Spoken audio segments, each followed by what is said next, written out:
Praise the lord. Hallelujah. Good morning. ఈరోజు దేవుని వాగ్దానము మత్తయి సువార్త 9వ అధ్యాయము 22వ వచనము. కుమారి, ధైర్యముగా ఉండుము, నీ విశ్వాసము నిన్ను బాగుపరచును. ఆమేన్. క్రీస్తునందు ప్రియులారా, ఇక్కడ ఆ రక్తస్రావము రోగంతో బాధపడే ఆ స్త్రీ ప్రభు యొక్క వస్త్రపు చెంగు ముట్టుకొని స్వస్థపడింది.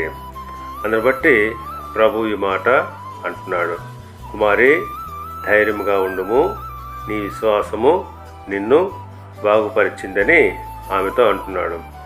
అవును, అదే ప్రకారంగా మార్కు సువార్త 10వ అధ్యాయము 52వ వచనంలో చెప్పబడినట్టుగా, యేసు, నీవు వెళ్ళుము, నీ విశ్వాసము నిన్ను స్వస్థపరిచినని చెప్పాను. అవును, ప్రభువు ఆ గుడ్డివానితో ఈ మాట చెప్పుతున్నాడు. వాడు విశ్వాసముతో ఆయనను వేడుకున్నందువలన బట్టి, అతని విశ్వాసమును బట్టి అతనికి స్వస్థత కలిగెను.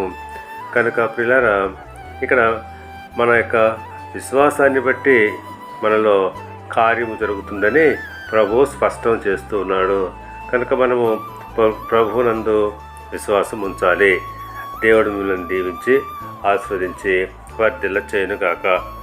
ఆమేన్.